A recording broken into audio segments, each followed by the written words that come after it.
It's time for us to take back our communities and create unity. Community vibes with BrownEyes. Come take a walk with me. Community vibes with BrownEyes. Get it, King T Finesse. We hit the streets running. You know we coming. Building with knowledge to inform, to bring the love in. It's the unity in our community. Reform, move on to be strong. It takes you and me. Bring the issues, let's talk about it. Make a plan, bring it to life and never doubt it. To inspire, keep you going higher. Words put to action, fuel to the fire. Life gets better when we do it together. BrownEyes, King T Finesse, time to get up. Get up. Get up. For everyone the best. Hit it, King T Finesse. Join in and catch the vibe. Yeah. Community vibe with BrownEyes. Get it? Jazzy Matt. Welcome, welcome, welcome to another episode of Community Vibes with BrownEyes. 2022 has been a great year for us over here. This is our 11th show, and we got another great show for you today. So happy that you all are here. Hope all is going well with you. We got a wonderful guest for you today, who's not a guest to me, but longtime friend, longtime co-performer, co-community organizer, and everything else that we've done for so long with each other, from Brooklyn, New York to now here in New Jersey. We just keep it going, people. I want y'all to give a round of applause for Jazzy Matt. Yes. All the way from Brooklyn, the BK. That's right, Brooklyn, born the BK, and raised. representing BK to the yes, fullest. Brownsville, my hometown, and he's in Flatbush, you know, all over New York City. That's where I met him. That's where we grew up, and that's where all the vibes come from that we have. But before we get into getting to know who Jazzy Matt is, I just want to give a shout out to some of my supporters that have been supporting me from the beginning of the year. I want to give a shout out to the Connect Us Youth Program in Connecticut, Pam Hafer, Pam Lewis, thank y'all, and the youth support team for always supporting and encouraging me. I want to give a shout out, of course, to my music and video guys, King T Finesse and Shalik the Beats at the Beat Shop. Give a shout out to them. And I also want to say hello to my coworker Lucy, you know, who has always and given me inspiration and inspired me. And then my producer, Kirsten Fulda, who always helps me produce these events to bring such great people out to talk about their stories and everything that they do. One thing I want to tell you is that Community Vibes with BrownEyes is a project that was designated, you know, to reach into the depths of the community to shine light on those who are often overlooked. People like community activists, leaders, nonprofit organizations, musicians, performing artists, young people, residents, people just like you and me who decided to use their gifts or their ideas to come out into the community, or even their stories, you know, and to be a part of creating something that's going to bring information or some type of resource to people who are in need to know or to have those things so that they can have a better life. So that's what Community Vibes with BrownEyes is all about, and it is our, you know, our idea that we want to not only just talk about these things, but to shed light, to highlight them so that we can see all the good that is being done in our communities and not just the negative things that are happening in our community. So this is why I'm glad people like Jazzy Matt are here to talk about their stories and to be an inspiration to you. And I believe me, he's going to be an inspiration to you. So let's give another round of applause for all our people that come on to the show, you know, and boldly come and share their stories. One thing I want to mention to y'all, if y'all get a chance, please go check out the YouTube page, because I did something this month that I have been wanting to do for the last 25 years, ladies and gentlemen. Yes, I went to the Apollo Amateur Nights, talent show, and I went on there and I did not get booed off, and I actually enjoyed the show. I did my original song written by me, produced by King T Finesse, called You Are a Diamond. please, you can check it out on the YouTube page. And I just feel good that I was able to grace the stage that so many other celebrities did and not get booed off, and people get a chance to hear my voice and to be inspired by something that I wrote. So I'm very excited about that. Give me a round of applause. Come on, y'all. You know what I'm saying? Come on. We got to get it in there. We got to live. Let live. Let live. Let live. Let live. Let live. All right. So, Jazz E. Matt, I am so happy that you traveled across that river to come here to be a part of the show. He swam across, y'all. He swam across, you know. Listen. But I'm happy that you came across because I think that you have, not only I think, but everybody gonna know, you are a person of inspiration. Whether you know it or not, your life is inspiring. Your story is inspiring, because our topic today is gonna be about from victim to survivor, the battle with cancer. Okay. I'm wearing my pink t-shirt today in honor of all of my friends, family, and people who have fought this battle, you know, different types of cancer, you know, which is a very scary situation. It's a very serious battle that a lot of people in our communities have faced, are going to face, and it is the second disease in this country that people are losing their lives for. And we have lives that are here to inspire, to help people who may be facing that now, to tell them their struggle and what they did to get through. And Matthew is one of them. But before we get into your story, I want to know a little bit about you, Matthew. Tell me a little bit about you, where you're from, your growing up, and what inspired you to just be a community person. Well, I am from Crown Heights, Brooklyn. Well, Bedford-Stuyvesant. I'm from Kingsborough Projects. Kingsborough, KB. shout out to Kingsborough. Shout out to Kingsborough Projects. Yes. I'm from there. Grew up in, you know, the inner city, so they call it. I went to elementary school, Granville T. Woods. That was the regular public school that all the kids went to. Yes. From the projects there, and then from there, I moved. My mother moved like about a few blocks away, which is Sterling. Now that's Crown Heights. Now. I remember Sterling. I grew up on Eastern Parkway between Troy and Schenectady. Sterling World, they call it. Sterling World. I grew up there, so yes. But I'm from that area. I went to junior high school. Junior high school 275 out in Brownsville. You know, that's where, you know, most of all my family and cousins and everybody is from out there. So I went there for junior high school, and you know, I am just a regular down-home guy from Brooklyn. You know, one of the easiest going people that you'll meet. Very whimsical. You know, I love people. I love good vibes. I love, you know, sharing with people. I love good conversations. You know, I'm a neighborhood type of guy. Like, you know, I love people. You know, what inspired me as a kid, you know, just being a person's a person. I grew up with a lot of older folks. You know, right. my parents were older people when I was a little boy. You know, all of my siblings are very old. I'm the baby of 4. Okay. I have an older brother. I have 2 older sisters, and I'm the baby of 4. So, you know, in that world, you know, growing up, you see a lot of different facets, a lot of different things, different walks of life, you know. So what inspired me to be a person like, wow, like I wonder what the world is going to be like when I get to be 40. Right. And now I'm 40 and I'm like, oh gosh. Oh God. Seems so far away, didn't it?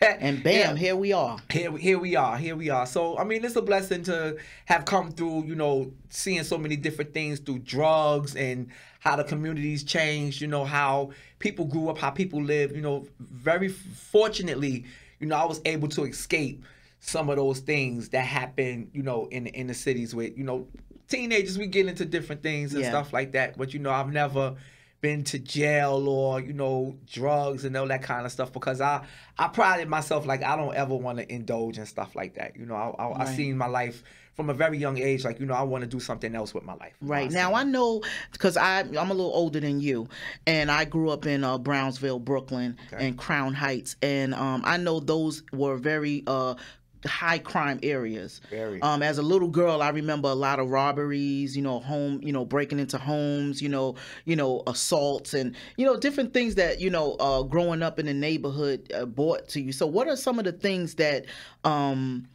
you did or your family did to help you, to steer you, you know, out of, you know, getting into some of those instances of trouble? I grew up in a musical home.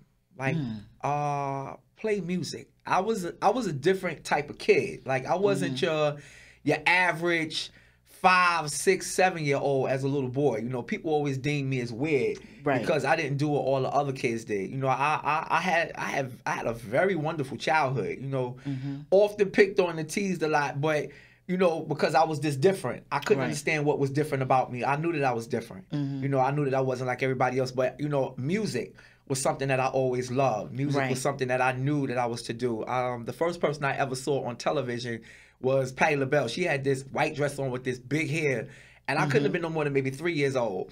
And seeing that, like her performance, she rolled on the floor, and it was like, what is that? Like, you know, glued to the TV. Yeah, like I was glued to the TV, and from that moment, I said, wow, I think that's what I want to do. You know, and then hearing music around the house, singing and dancing around the house with my little drawers on, with singing and pencils and brooms and all that other stuff. Yeah, I was a different type of kid. Like, that is what inspired me to escape those, you know, things of the neighborhood, you know, getting into trouble and, you know, just...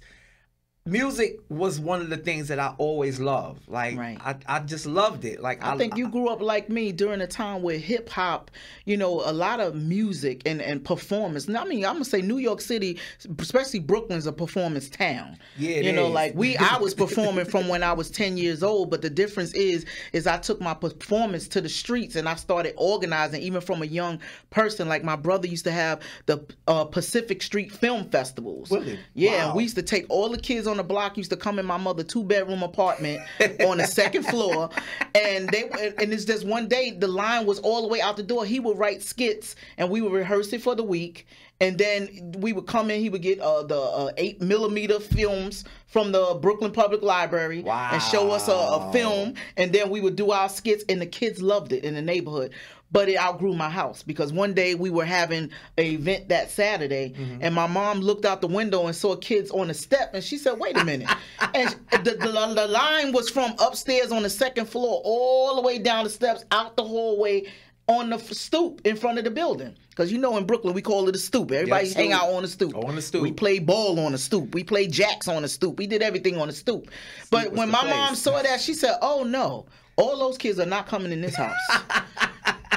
We were so disappointed that we couldn't have our event that day, but that showed a need for something to be done. So even when I was like 12, you know, I always organized through performance, through music, you know, and my brother, he was like you. He didn't want to come out of the house, and he was too, you know, to be in the streets or get more involved in the community. So when we talked about like using the school, it was PS 178 that was right across the street from where we lived. Let's go talk and see if we could use their auditorium and present things. That was a little bit too much for him, so we just stopped doing it. And then I had to find other community organizations to, you know, actually continue to live that type of organizing, you know, and that's where me and you met, you know, through talent shows and things like that. Now, when I met you, you was a dancer. You know, you was with a dance group, and I will never forget. You know, it's certain moments in people's lives that you always remember. I remember I was hosting the show, bringing the acts out, you know, and I'm backstage, and he comes back there, this story, and he like all the time. He like breathing. I mean, they tore it up now. Don't get me wrong. They ripped the crowd. You know, danced. I mean, I'm talking about real dance. You know, not that arm thing they doing today. I'm talking about whole bodies was into the song.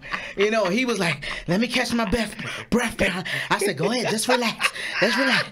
And then he looked up at me and he said, Brown Eyes, the next time you see me on this stage, I'm gonna be singing. I said, get out of here. You Matthew, you ain't singing.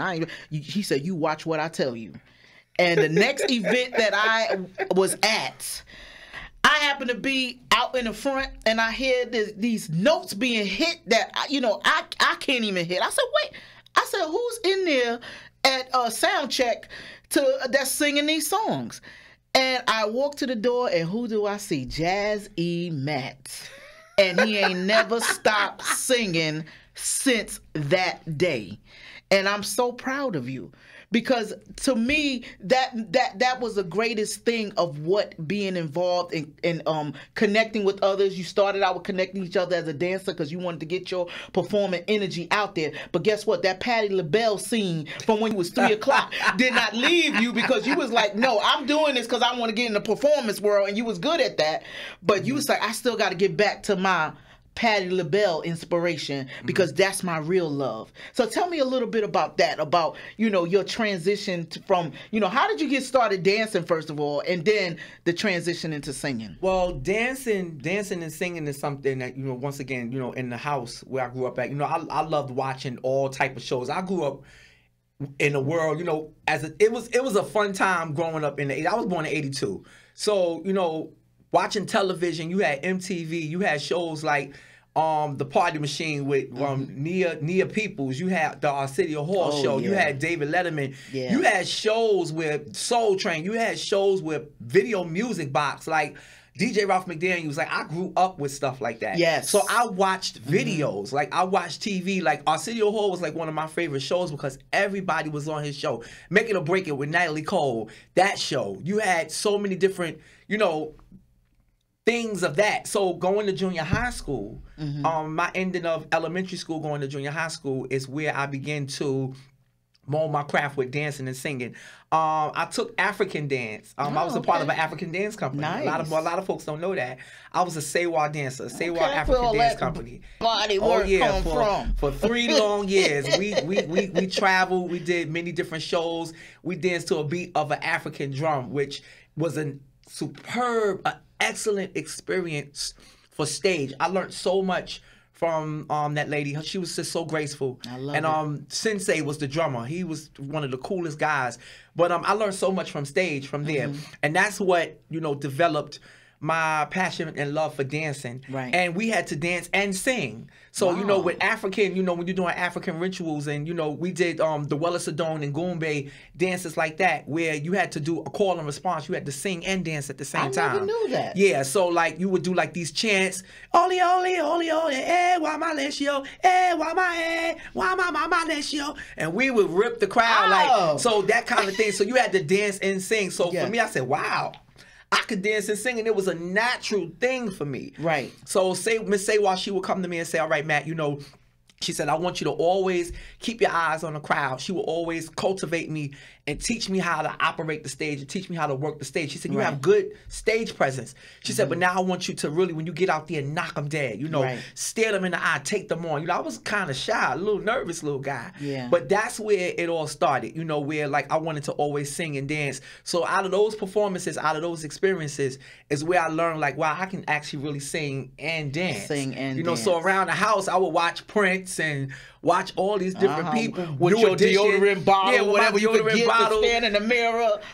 Yeah, my little Fisher Price radio when I was a little boy. That kind of stuff kind of cultivated me for those particular moments.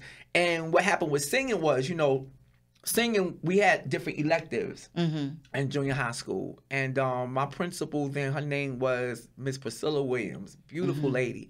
And she would have like these different electives in school, you know, music electives for the arts, you know, dancing, singing, all that kind of stuff. And that kind of intrigued me. I had a music teacher named Mr. Thomas. I think he was from St. Lucia. I used to love my music teacher too, yeah. And he was one of the, like, you know, I would hear him play and I would go in the room and just sit and watch him play. And then I had it was a security guard. His name was Officer Will Odell. He used to sing around the hallway all the time.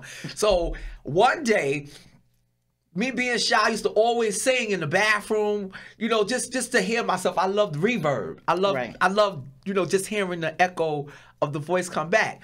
So he used to always say, I hear this voice. I heard him talking in the hallway one day. I've been hearing this person sing, but I don't know who it is. So I would laugh and chuckle. I'm like, oh, because I'm like, I think you know talking about me. Yeah. So one day I was in the bathroom. I was singing. I can't remember what song it was. And I'm coming from the bathroom. I'm thinking the hallway is clear. Boom.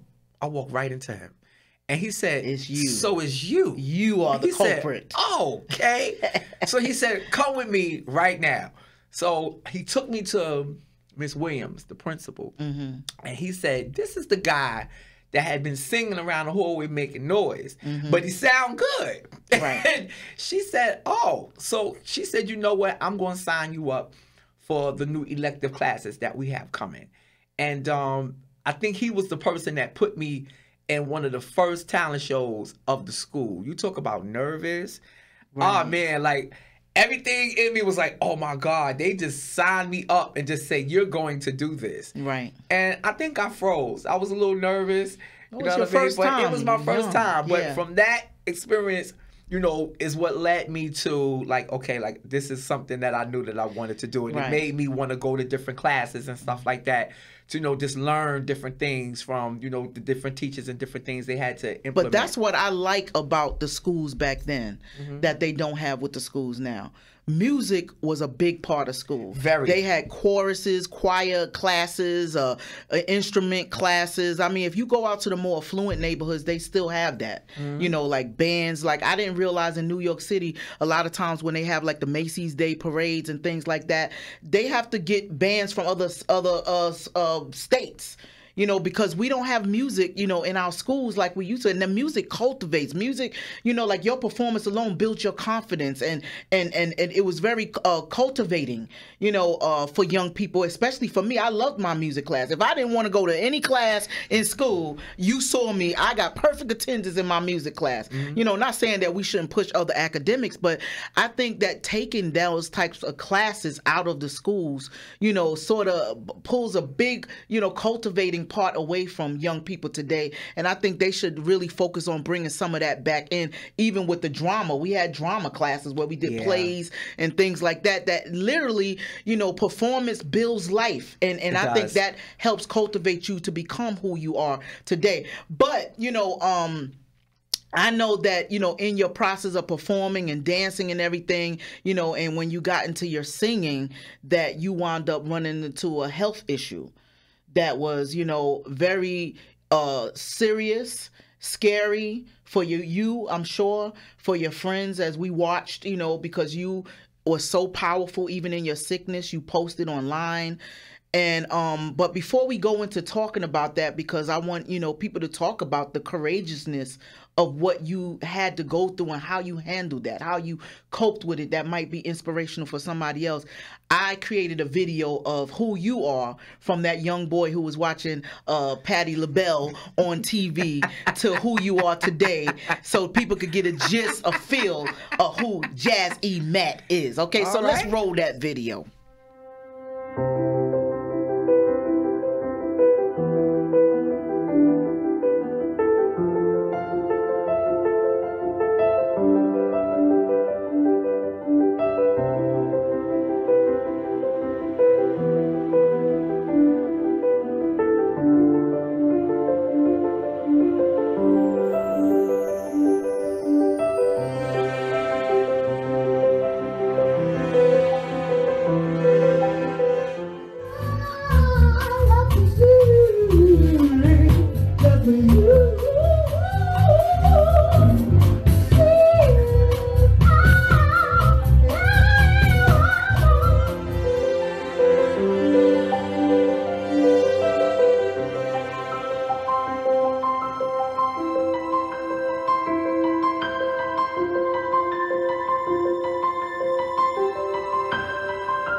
Would like to extend my warm thanks to all of you who prayed for me, and for all the saints, people that called, that text, to all my neighbors that brought me food, all the musicians who raised money for me. I just would like to say thank you so much.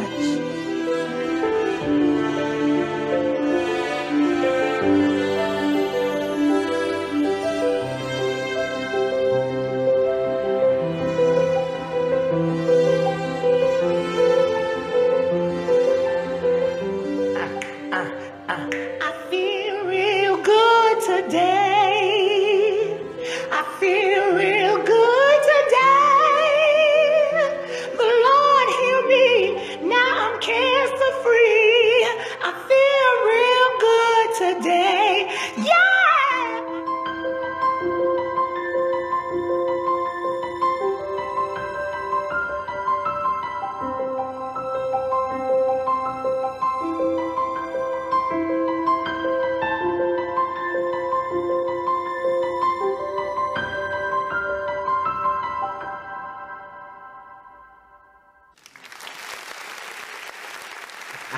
I mean, wow.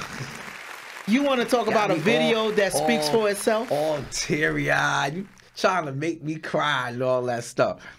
I mean, I feel the same way. It's some memories there. It's a very touching thing. It like tells the tales in pictures, you know, in song. And what really, you know, like touches me, and I'm sure everyone out here who's watching, is your energy during your sickness.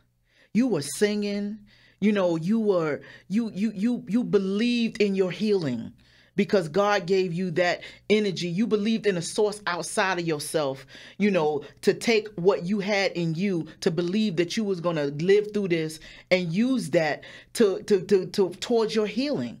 I mean, I saw one post that was so powerful because I have a friend of mine that is suffering through cancer right now himself. He's going through chemo. And I wrote on his page what you said that, you know, was a revelation to you. And you got me teary-eyed right now. You know, and that revelation was what you said about chemo. You said Christ heals every medical opposition. Mm-hmm. And this was while you were sick. You were singing, you were sending out messages, thanking people in good spirits, even though you lost your hair. You know, you might not have been feeling strong because you were having chemo. You know, you were still being an inspiration. You did not let that stop the mat in you from, you know, making other people feel good in spite of how you were feeling. Mm-hmm. Now, if that's not giving, I don't know what is. I mean, like, it gave to me. You know, so I could see that if someone else that is going through it right now, like my friend, you know, Hugh Van, you know, I'll lift his name up, that he could get some of this energy and heal from what he's going through right now.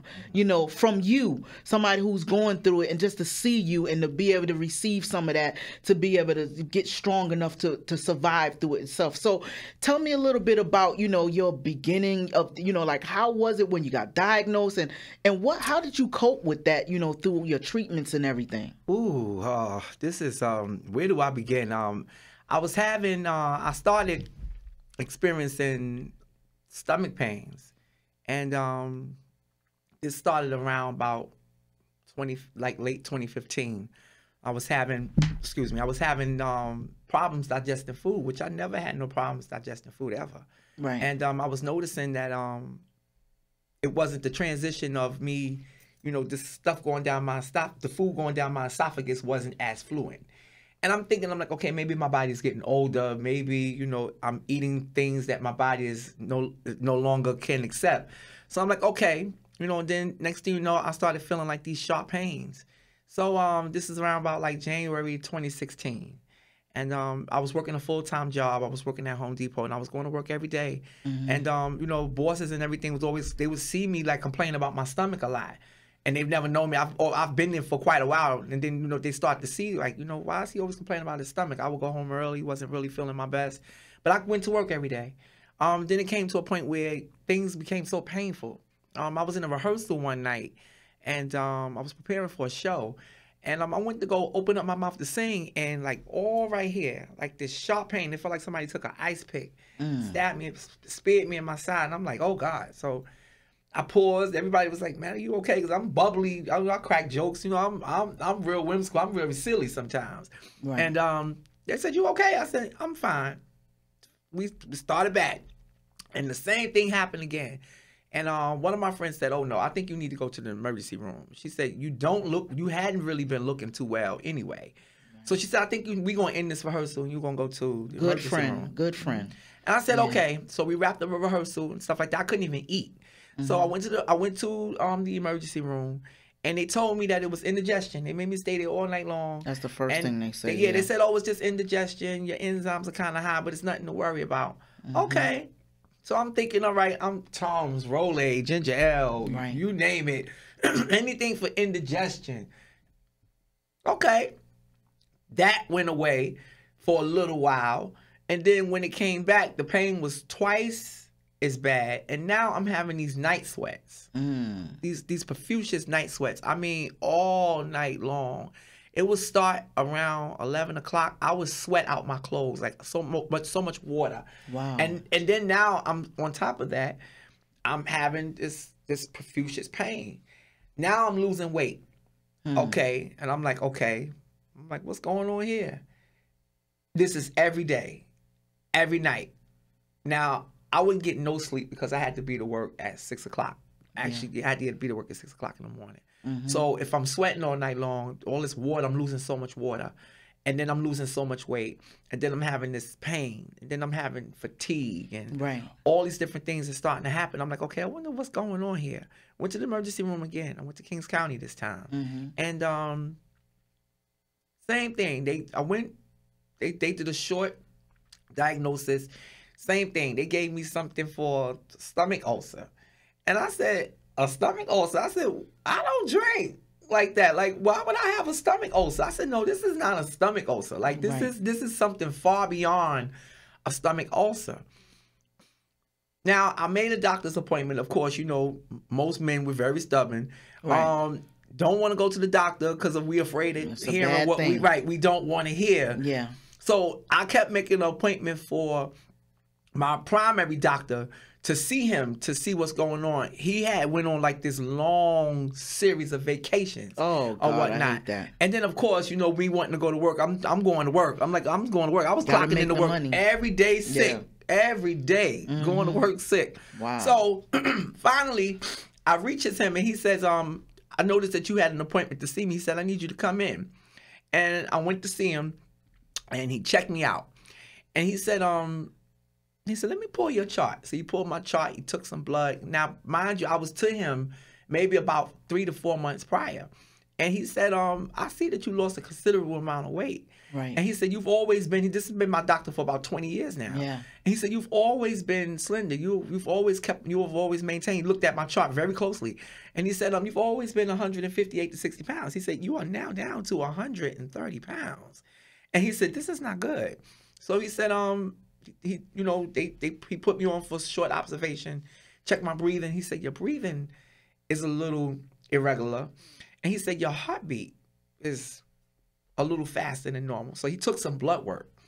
And he said, okay, I'm going to need you to take another blood test. I'm going to send you to an emergency room. I'm going to send you back to Kings County. Right. And he said, I want you to go there. He said, just wait on me. Give me 24 hours. Let me send this to the labs and see what's going on. So he did a short x-ray and different things like that. He called another doctor in from another primary care physician that worked in the clinic. And they did a short observation, so they sent everything off. And I don't even think it was 2 hours. He called me. He said, don't make no plans. He said, I need you to go directly to the emergency room. There's a mass on your liver. Wow. And he said, I need you to get to the emergency room fast. And I said, okay. I got dressed. This was early August. Now, this is 6 months of this back and forth. You know, this pain, this profuse sweating. And you was going through all that before you got some type of action done on it. And by this time, I was about at least 100 pounds by this time. Wow. I was wearing rubber bands to hold up my clothes. You gotta be kidding me. That's how small I was. You could see the bones in my face. I couldn't see. Well, I saw it in the the video you showing when you was sick. Like you was really sick. Yeah. And I went to the doctor. I went to the emergency room. They kept me. I stayed there. They ended up admitting me in the hospital. And they did a series of tests. I mean, they tested me for every single thing that you could name. And they kept taking blood. They kept taking, all these different observations. So, of course, they're not going to, just kick you out the hospital when they see that, something is going on with you. Right. So, I stayed in the hospital all maybe 2 weeks, 2 to 3 weeks. I actually was in there for a month and a week. But within the first 2 weeks, doctors came. I'm laying in my bed, and they said to me, well, we have the pathology report, and we're sorry to inform you that it's you have a progressive stage of non-Hodgkin's lymphoma, cancer of the liver. Wow. And it was like, that's a blow, a big blow. Were you by yourself? I was by myself. Oh, my God. I was by myself, just going through the motions, in the hospital, just wondering what was going on, what's taking the pathology report so long to come back. It should never take that long. It took 11 days. Wow. So I was already in the hospital for 2 weeks. And when I found that out, it was like, okay, like, what do you do now? So I'm like, okay, it was an African doctor, it was an Arab doctor. I think I had an Indian doctor, and they had all the what you call those people? The trainees. All in there, because they doing their clinicals and learning. So they had all the trainees from downstate, which is across the street. Right. So, just medical students, that's what they were. Yes. And they had all these people around my room, and they telling me, okay, it's liver cancer. And I'm like, okay, now in my mind, I'm saying, okay, I went to the doctor 6 months before, maybe a year before, and they told me I was too young to be screened for cancer. So I said, well, how is it that I turned from 6 months later to a year? Now I have liver cancer. Are you serious? So I said, okay. They told me all that was happening, that it was very rapid. It was progressing very quickly. And, they had to come up with a plan immediately to treat it. Right. Because, if time was running out because it had progressed so bad, that's why I was having, these profuse heartbeats. My heart was beating 120 beats a minute. Wow. That's comatosis. The only thing that saved me was my kidneys. My kidneys was, at full function. Right. But my liver was not working any longer. That's why my heart was taking the place. Because your heart and your liver is connected.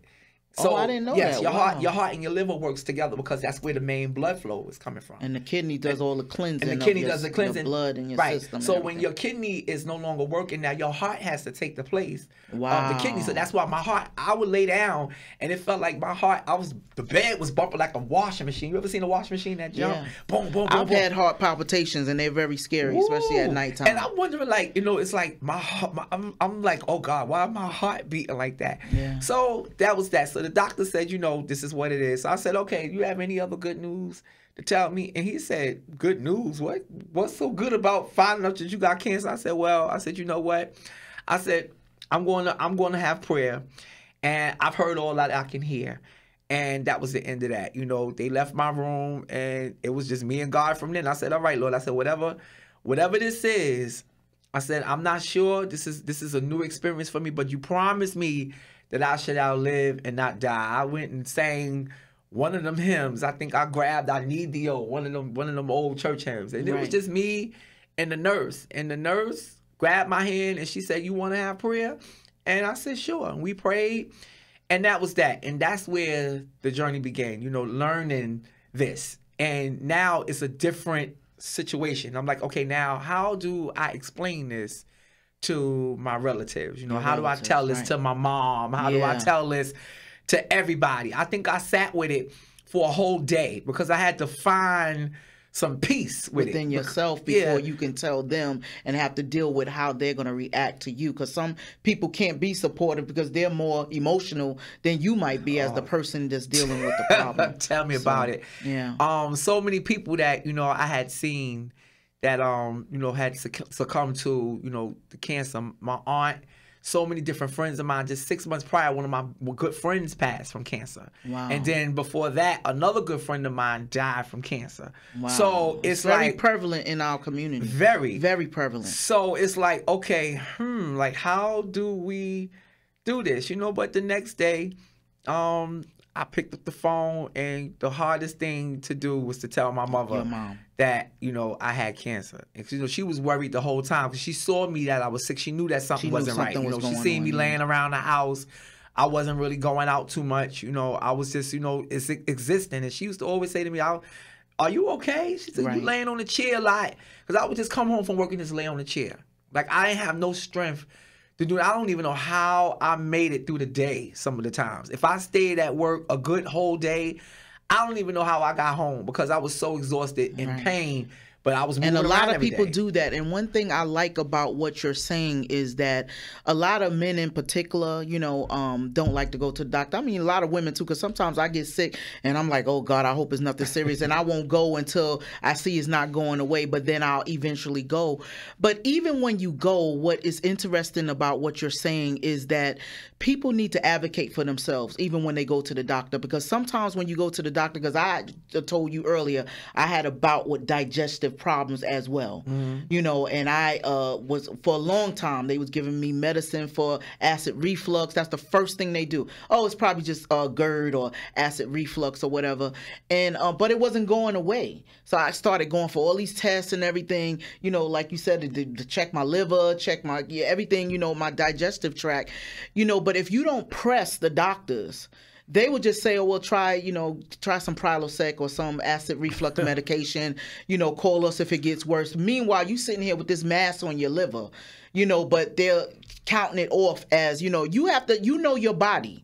Even when you're in a hospital, you have to have people in your family or for yourself, you have to advocate for what your need is, how much in pain you are. And unfortunately, this just started happening recently in the past couple of years. But back in the days, the doctors, they believed you when you said you were sick. Now they, it's probably this or it's probably that. But you know how your body feels. So sometimes, like a friend of mine who had cancer, they kept sending her back home.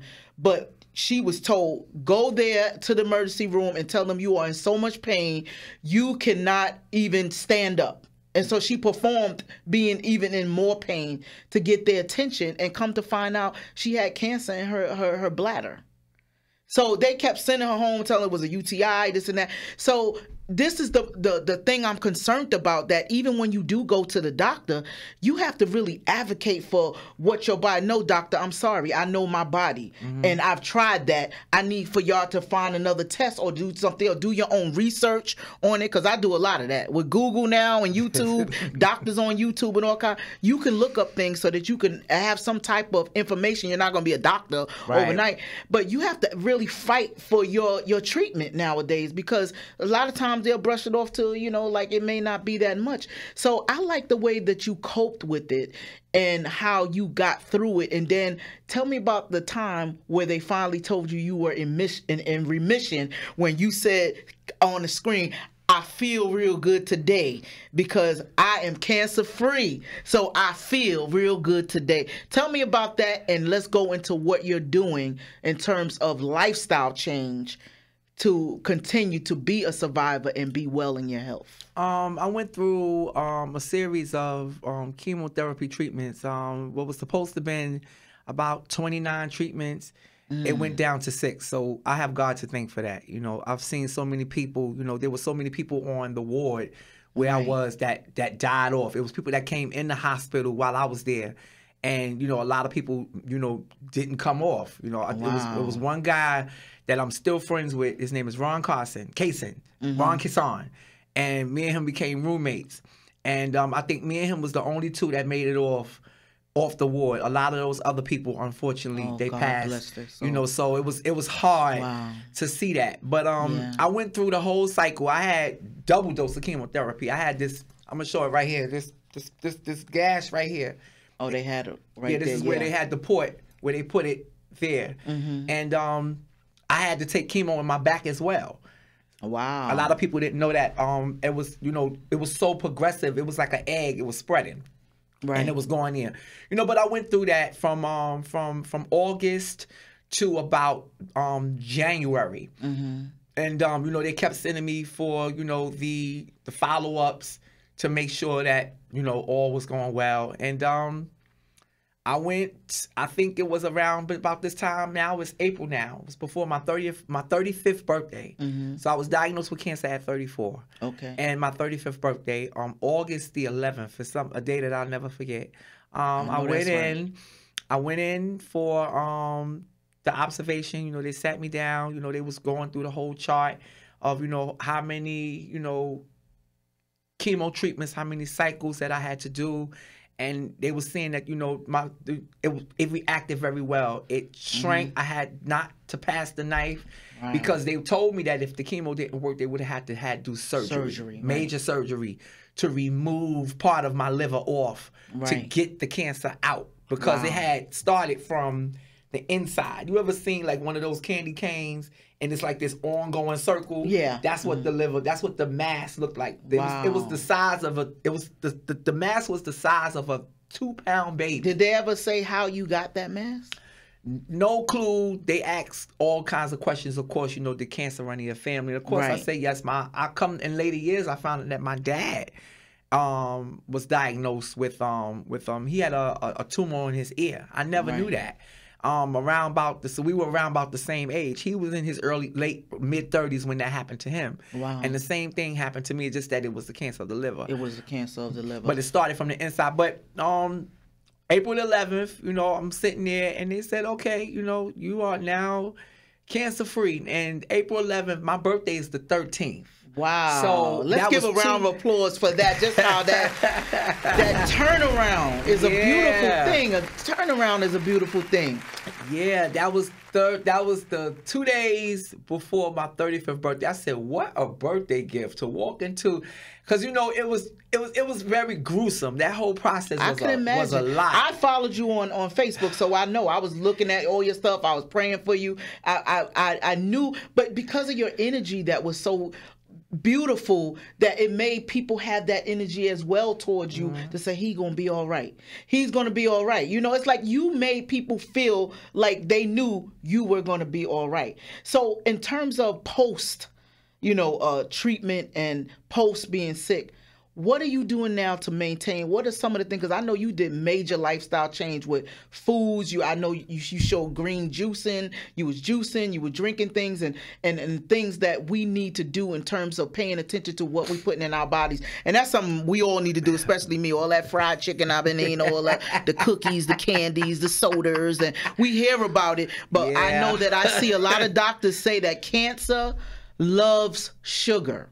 Cancer feeds off sugar and the lactose sugar from milk, you know, any dairy products. Cancer loves it. So if you have cancer, or you know, you any type of disease period, loves sugar, and it grows with sugar. So tell me a little bit about your changes that you had to make, you know, in terms of lifestyle consumption. Well, for one, you know, learning about cancer disease, you know, I didn't spend a lot of time with a pity party. That's something that I didn't do. You know, I figured, I said, you know what?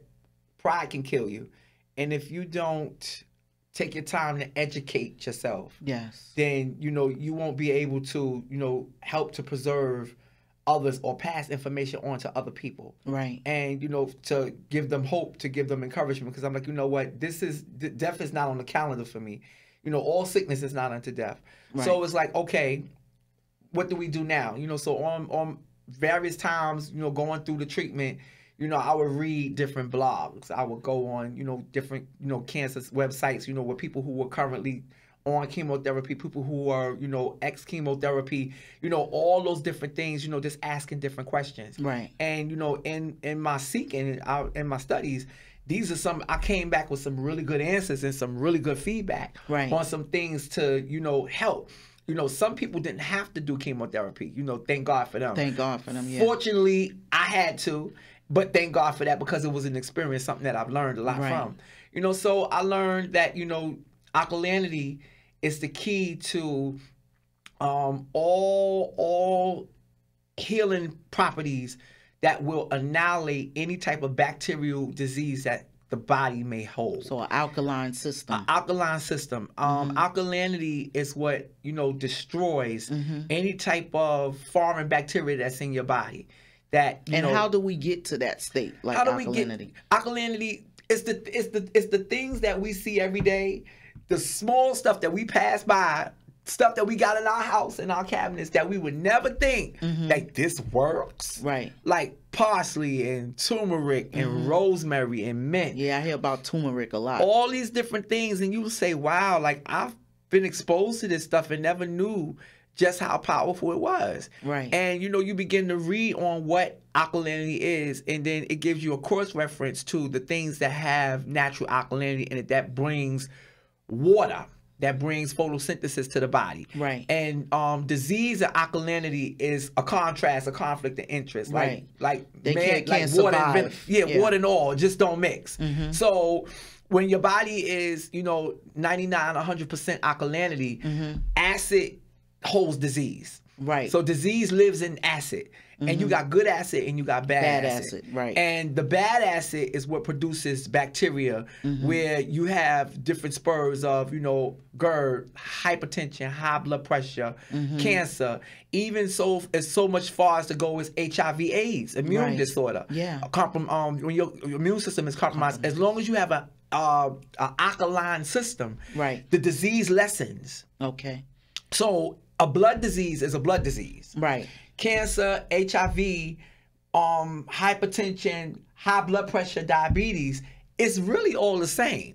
Right. Now, some people may, it's all inflammation in your body. All inflammation in your body Right. that causes, it attacks different parts of the immune system, but it's a blood disorder. So Right. it attacks the blood. So the more that the body is alkaline, Right. the less the disease in your body. Right. So I learned eating, more spinach, which has properties of vitamin A, D, and B. All your vitamins should come out of the food. Spinach, kale, Green, cabbage, all green. or any Yeah. exotic. And now I hated eating a lot of green stuff, like Right. asparagus, like wild stuff like that. Like, oh God, like, ew, I don't want to But eat it really that. does have a lot of nutrients in it that will, like you say, make your system alkaline, and then drinking a lot of water.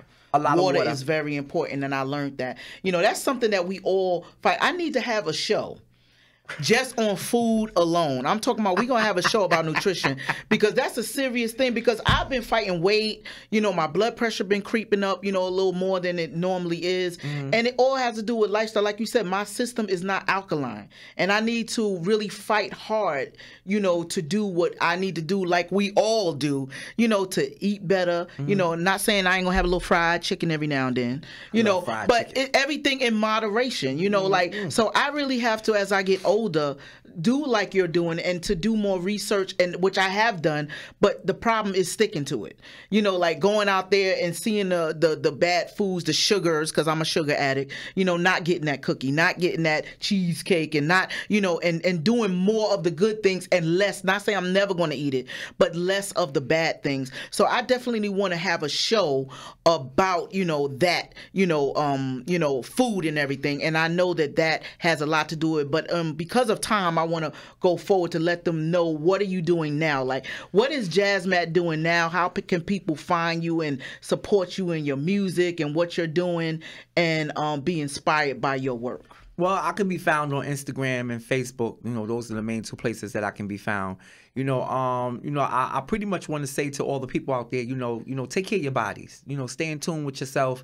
Don't be afraid to go to the doctor. That's what these people were put here for. God put them here for a reason. And go. It's better to know.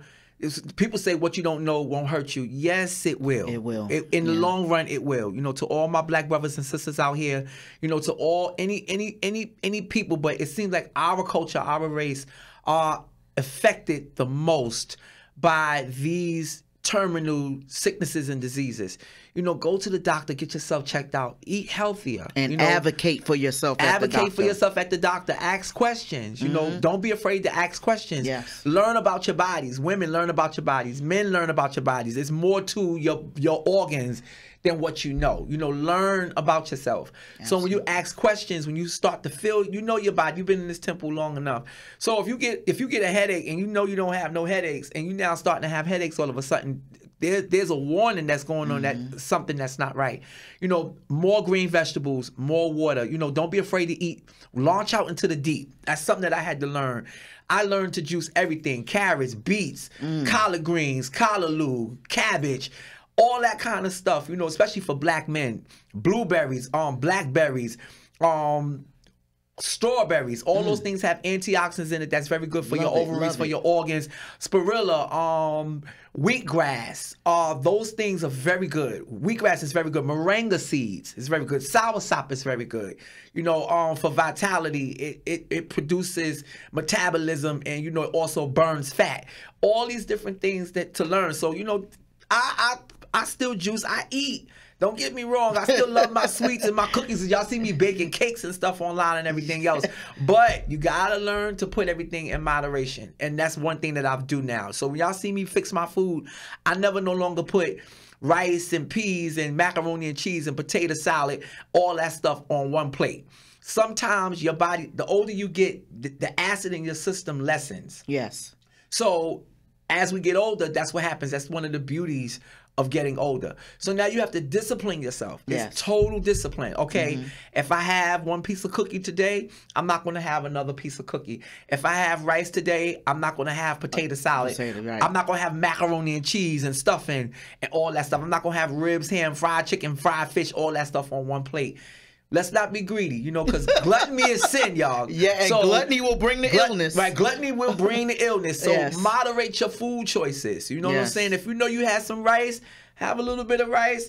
If it's macaroni and cheese, have the macaroni and cheese the next day. If it's potato salad, if you store it at a good temperature, have the potato salad a couple of days after that. But moderate your plates, people. You know, we want to see people And I have healthy. to do it too. It's not just you, but me definitely, because I'm starting to see signs of my irresponsibility with food, people. So I'm listening to Matt as well, and I'm going to go home and continue my fight, you know, with it. But I want to thank Matthew for coming out. Well, Jazz E. Matt for coming out. Give him a round of applause. I just want to say I do have music and stuff that's on iTunes, Spotify, iTunes, Spotify, Amazon Music, Tidal. I'm all over. I have some Christmas music. Google Play. I'm all over. So please go out and support me. I got 2 Christmas songs that's out. I have a song called Every Day the Same that's out. I have a song called It's Gonna Be Alright that's out. I'm currently working on new music. So please go by and support a brother, Jazz E. Matt, JAZZE MATT, Instagram and Facebook, all those different things, so y'all can follow me up there. You may see me whimsical, you may see me dancing around, you may see me bugging out. All right, we just glad you healthy, you here, and you still singing, and you still inspiring. That's right. And we got you here, and we happy, and you got to go out and support him, Jazz E. Matt. Get that Christmas music so you can play it up throughout the new year, people. Yes. But with that, I'd like to thank you all for tuning in. This show was produced by myself and my co-producer, Kirsten Fulda. Music, love you, Kirsten. Love you, Kirsten.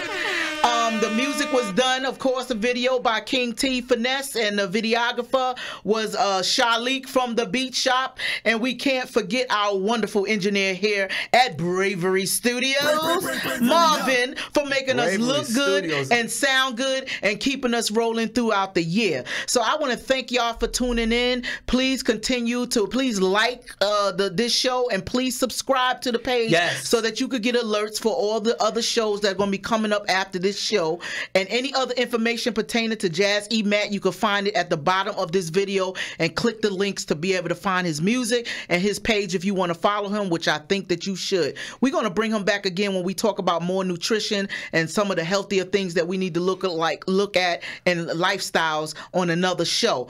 But until then, thank you all for tuning in. Thank you, Matt, for coming out. Thank you so much for having me. And I'll see you the next show. We're going to end this show with Jazz E. Matt's song entitled Every Day the Same. So enjoy it and be inspired. Peace and love, Thank you. Hey.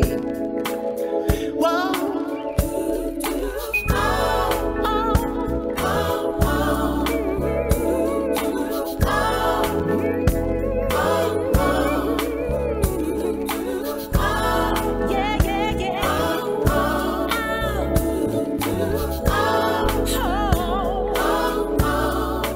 He's not God of just Sunday.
every day and every way.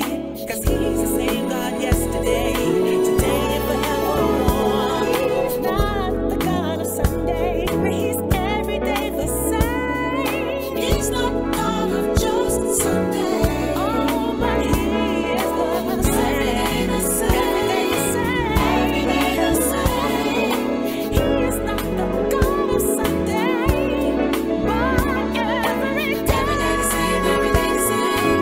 Every day the same. He's not just the God of Monday, not just the Lord of Tuesday, not just the sweet Lord of Wednesday, but he's every day the same. He's not the God of Thursday, not just the Lord of Friday, not restricted to Saturday, but he's every day the same. He's not the Lord of Monday, not just the sweet Lord of Tuesday, not just my Lord of Wednesday, but he's every day the same.